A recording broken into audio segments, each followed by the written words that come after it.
Parmi nous, qui est arrivé avec son regard tueur. Non, c'était pour dire son regard de séducteur, donc je dis de tueur. Ouais, c'est pour ça. C'est pour ça. Sa grande gueule, celui qui a, je vais le dire devant tout le monde, quand tu as parlé l'autre fois au meeting, là pour les cantonales, quand tu étais venu, il y avait Cécile aussi qui était là. Je peux dire que tu as séduit mon fils de 14 ans. Il m'a dit, moi je suis à fond derrière Zeribi, parce que alors lui, il donne envie d'y aller. Voilà, alors donne envie d'aller aux gens et de rejoindre la motion maintenant. Merci. Pour donner envie, il faut avoir envie soi-même d'abord. Je pense que c'est un préalable et c'est la base de beaucoup de choses. Et c'est vrai que moi j'ai rejoint Europe Écologie Les Verts au mois d'octobre, mais je ne suis pas, je dirais, un nouveau venu dans la vie politique, puisque j'avais pour habitude de m'engager au cours des échéances électorales tout seul. Enfin tout seul, on n'est jamais tout seul, avec des amis, mais sans mouvement politique, sans entité politique, sans une approche politique au sens organisé du terme. Et c'est vrai que à l'issue des européennes, pour lesquelles j'étais candidat, j'ai vu une dynamique, un élan se créer autour d'une idée qui était celle de l'écologie politique, mais avec un esprit d'ouverture. Très clairement affiché, très clairement incarné. Et je crois beaucoup plus aux choses incarnées qu'aux choses affichées. Parce qu'on peut afficher beaucoup de choses, mais quand on incarne, on sent qu'il y a du vrai. Et à l'issue de cette dynamique, j'ai pris le temps de la réflexion. Je voulais mesurer la solidité de cette démarche. Et il y a eu les régionales derrière, pour lesquelles j'étais alors un observateur de la vie politique. Même si on peut considérer qu'il n'y a pas eu le phénomène de surprise des européennes, il y a quand même un mouvement qui s'est stabilisé et qui a poursuivi, je dirais, sa conquête sur le champ politique de notre pays. Aujourd'hui, moi si je suis là, c'est parce qu'il y a trois choses qui m'intéressent. Un, bien évidemment, quand on fait de la politique, il me semble que la base, c'est le projet. Le projet, la capacité d'agir, la capacité de proposer une offre politique crédible, une alternative. Je crois que nous sommes à la croisée des chemins et qu'il y a des projets essoufflés, et puis il y a des projets nouveaux. Je crois que nous faisons partie, je dirais, de cette offre nouvelle, attendue, et qui nécessairement peut apporter des réponses à bon nombre de problèmes que notre pays connaît, mais bien au-delà de notre pays, l'Europe et la planète. Consommer autrement, produire autrement, se déplacer autrement, vivre autrement, avoir une autre approche de la vie en société, une autre approche de la vie en entreprise, une autre approche de la vie tout court. Et c'est vrai que je crois que cette alternative, Europe Écologie Les Verts, l'incarne aujourd'hui, par les réponses apportées. Énergie, déplacement, habitat, emploi.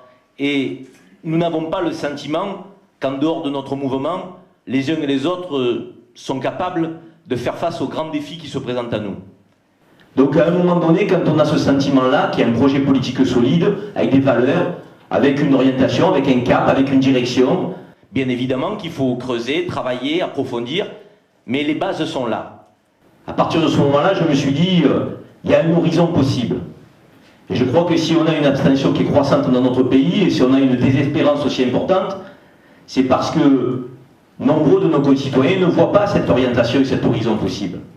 Donc notre devoir, c'est effectivement, quand nous sommes convaincus que nous portons un projet qui est une offre nouvelle, qui peut changer la donne, qui peut changer la vie, alors, effectivement, il faut devenir militant d'un mouvement auquel on croit. La deuxième démarche qui m'amène à être ici, c'est l'esprit d'ouverture derrière ce projet politique.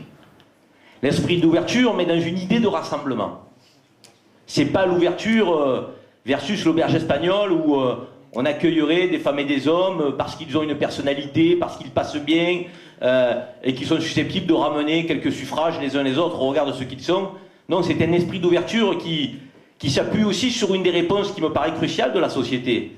C'est effectivement incarner une communauté de citoyens unis, rassemblés, fédérés, solidaires, et qui pouvons parler d'une même voix, mais tout en acceptant le débat, qui est aussi nécessaire parce que le caporalisme dans les autres partis, on a vu ce qu'il générait. Le non-droit au débat aujourd'hui est une catastrophe Parce qu'on a le droit de débattre de rien, et je crois qu'on ne peut apporter aucune réponse avec cet état d'esprit. Et cette ouverture-là, moi, avec beaucoup d'humilité, j'ai essayé, à travers un comité que nous avons créé il y a quelques semaines, un comité Marseille-Nord, 13e, 14e, 15e, 16e arrondissement, de la porter, cette ouverture-là. Et quand nous avons porté cette ouverture, quand nous sommes allés présenter les bases d'un projet politique, d'une offre nouvelle, on a tout de suite eu une dynamique. Et cette dynamique, ce qui m'a plu, c'est qu'elle s'est créée entre des Verts traditionnels, historiques, et de nouveaux comme moi. Et aujourd'hui, je vous avoue très franchement que dans ce comité Marseille-Nord, on ne fait plus la différence. On n'a plus les anciens et les nouveaux.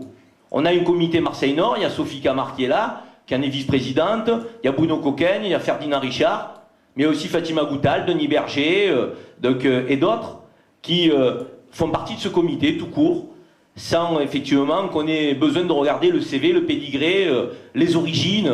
C'est un peu à la mode aujourd'hui de regarder les origines dans la société française. D'où viennent-ils? Qui sont-ils? Quels dangers ils peuvent, je dirais, générer? Et ce comité-là aujourd'hui, c'est 140 adhérents. 140 adhérents, mais sans qu'on ait mené de grandes campagnes. Sans que nous ayons eu à faire du porte-à-porte. Ça va venir. Imaginez ce que ça augure. Quand on est capable d'avoir 140 adhérents sans enclencher de dynamique de terrain, au sens où moi je l'entends, le militant associatif, syndical que je suis, que j'ai été, ça veut dire quand même à un moment donné qu'on en a encore beaucoup sous le pied. Notre objectif, moi je l'ai dit, c'est d'avoir effectivement un comité à plus de 300 adhérents à la fin de l'année. C'est pas un sport, c'est pas la comptabilité, c'est démontrer que nous sommes capables aujourd'hui de parler, de répondre aux besoins de nos concitoyens, tout simplement. Mais ça se fait aussi en politique par le nombre. Parce que le nombre, c'est demain le rapport de force dans les urnes. C'est la place que notre mouvement peut occuper ou peut ne pas occuper. Et donc à un moment donné, il ne faut pas non plus se cacher dans son petit doigt. C'est pas en se réunissant dans une cabine téléphonique qu'on peut faire de grands scores aux élections. C'est pas en s'adressant à une frange de la population très ciblée qu'on peut gagner les élections. C'est en s'ouvrant, mais avec sincérité. Et pourquoi je suis dans cette motion? Parce que le projet politique, cela a été dit, Cécile l'a dit, il n'y a pas de grande différence sur le fond. Mais dans l'esprit d'ouverture, je crois qu'il y en a une. Je crois que l'esprit d'ouverture aujourd'hui est sincère ici. Elle est sincère et elle est portée. Elle est portée, elle est incarnée. Moi, j'ai entendu des gens qui ne sont pas dans cette motion, qui sont dans une motion aujourd'hui qui prétend effectivement que si elle sort première, elle veut diriger le parti. J'ai entendu des choses qui ne m'ont pas fait plaisir. Ce comité Marseille-Nord est un comité communautariste. Je ne sais pas ce que ça veut dire. Parce qu'on a des Français d'origine maghrébine, on aurait un comité communautariste. C'est dans notre parti que j'ai entendu ça. Par des gens porteurs d'une autre motion. Je ne pensais pas pouvoir l'entendre en Europe Écologie Les Verts. Je pensais que ça pouvait s'entendre à l'UMP. Chez Marine Le Pen, c'est une tradition. Au Parti Socialiste, parce qu'ils ne sont pas toujours clairs avec ces questions. Mais pas chez nous. Je l'ai entendu. Et à partir de ce moment-là, moi je dis que j'ai un peu de mal à imaginer que ceux qui portent cette idée-là, ce doute-là, puissent demain diriger le mouvement auquel j'ai décidé d'adhérer. Moi je veux des gens sincères, authentiques, francs, directs, entiers sur ces sujets-là. On n'a pas le droit à avoir d'ambiguïté. On nous a parlé ensuite de potentiellement fausses cartes, autant d'adhérents d'un coup. Mais ça existe d'être militant. Ça existe de créer des dynamiques. Et heureusement, là, pour le coup, qu'il n'y avait pas de différence entre les anciens et les nouveaux. Parce que les anciens qui font partie de ce comité ont tout de suite mis le rôle en indiquant, mais ce sont de vrais militants. Et toutes les 3 semaines, il y a des réunions à 70 personnes. Qui parlent de logement, qui parlent d'emploi, qui parlent d'habitat, qui parlent de sécurité, qui parlent d'environnement.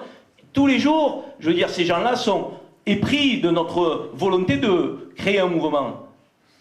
Et la troisième raison qui fait que je suis encore plus convaincu que c'est ici que les choses doivent se passer pour porter l'idée d'un grand mouvement populaire, ouvert, c'est la manière dont nous réagissons aujourd'hui vis-à-vis de nos potentiels partenaires. Moi, j'ai horreur de la soumission. J'ai horreur de l'autoritarisme. Je suis pour une société de respect. Mais si on est sur une société pour une société de respect, je suis, en tant qu'adhérent d'un mouvement politique, dans la relation avec des partenaires, pour une relation de respect. Et aujourd'hui, j'ai le sentiment que depuis plusieurs mois, Cécile Duflot, elle travaille à ça. Elle travaille à ça, et effectivement, à la fois, c'est une ligne autonome, nous avons nos couleurs, nous avons nos valeurs, nous avons notre projet, elle le défend, chaque fois qu'elle peut médiatiquement porter le faire, elle le fait. Moi, je le dis, très fier d'avoir aujourd'hui une porte-parole qui porte avec autant de simplicité, mais aussi de pragmatisme, de vérité, la manière dont Cécile nous incarne et nous défend, nous représente. Et puis derrière, il y a aussi la relation PS. On n'est pas dans une relation qui est fausse, on est dans une relation qui est franche. Si vous nous respectez, on peut faire des choses ensemble. Mais le respect est la raison première et le préalable premier à toute discussion. Et ensuite, derrière cette notion de respect, il y a le projet politique qui revient en première ligne. Nous pouvons effectivement échanger, discuter, voire envisager un travail ensemble à l'avenir, si vous prenez en compte nos aspirations politiques au sens noble du terme. Eh bien, cette position-là, je crois qu'elle est nouvelle. Parce que soit on était dans la soumission, soit on se bradait. Et quand on dit, il y a quelques mois, Danny Cohn-Bendit, que je ne connais pas personnellement, pour lequel j'ai du respect, comme pour tous les copains, qu'il ne faut pas de candidat Europe Écologie, je me dis, mais où va-t-il? Si d'emblée on décide qu'il n'y a pas de candidat Europe Écologie, comment voulez-vous que nous soyons respectés? Comment voulez-vous que le Parti Socialiste prenne en compte notre projet? Nous nous bradons, nous nous jetons dans leurs bras. Si nous disons nous avons un candidat et nous portons un projet, et ensuite, effectivement, démontrant notre rapport de force, notre capacité à parler à la société, nous sommes prêts à nous mettre autour d'une table pour envisager, pour battre Nicolas Sarkozy, un contrat de gouvernement, un groupe à l'Assemblée. Ça s'appelle faire de la politique au sens noble. Et de manière intelligente, pour la pérennité de notre mouvement. Parce que là aussi, la grande différence, me semble-t-il, c'est que je crois qu'on a une secrétaire nationale aujourd'hui qui s'inscrit dans la durée, qui voit loin pour nous, et puis on a une autre sensibilité qui voit à très court terme, qui voit effectivement l'échéance qui vient. Mais c'est pas sérieux de faire de la politique en ne regardant que l'échéance qui vient. Parce qu'après l'échéance qui vient, il y aura une vie derrière. Et cette vie, il va falloir la faire avec un mouvement politique, bien ancré, solide, solidaire. Et je crois qu'effectivement, pour ces trois raisons, le projet politique, l'esprit d'ouverture sincère, la stratégie de positionnement vis-à-vis de nos partenaires, qui me semble être une stratégie de respect, pour ces trois raisons, je me battrai. J'ai demandé effectivement à nos amis qui nous avaient rejoints de faire confiance à Cécile Duflot. Je le dis parce que je crois que nous sommes à la 13 juin, c'est un moment important pour la vie politique de notre pays, mais aussi pour la vie politique de notre mouvement. Et quand il y a des moments importants, il faut savoir répondre au présent, parce qu'après, on ne fait pas grand-chose des regrets. Merci.